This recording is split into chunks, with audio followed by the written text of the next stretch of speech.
عميد، أنا بأتكلم عن الحادث الآن، أبك تكلمني عن الحادث وتفاصيله، ويمكن بنعرض صور للمشاهدين. يمكن هالصور خاصة لهذا البرنامج ولقناة أبو ظبي الرياضية، ونشكر بالتأكيد الإعلام الأمني في وزارة الداخلية على هذه اللقطات اللي أعطونا إياها. أبي العميد أبي تكلمني عن الحادث اللي نشوفه وصورة السيارة المهشمة من المنطقة الأمامية.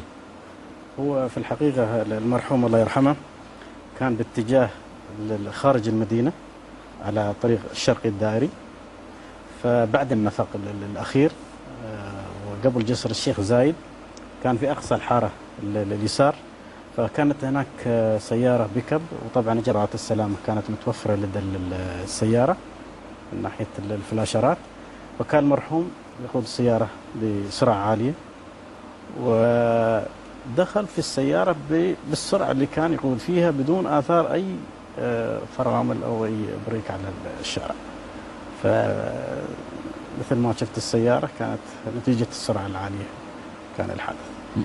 ما كان في آثار أي بريك ما كان أي لتفادي سيارة، ما كان أي آثار. فالظاهر المرحوم الله يرحمه يا أما كان يفكر في شيء أو كان يستخدم الهاتف مشغول بشيء، أو لأن لو كان تفاجأ بالسيارة ممكن كان آثار فرامل أو بريك، أو حتى البريك نفسه ليت البريك ما كان. الظاهر أنه كان بسرعة وكان وتفاجأ بالسيارة ودخل بنفس السرعة اللي كان فيها. من كثر يعني العميد حسين من كثرة الهواتف اللي موجودة وطريقة الإرسال الرسائل، كثرة الحوادث وأسبابها بهالطريقة ولا؟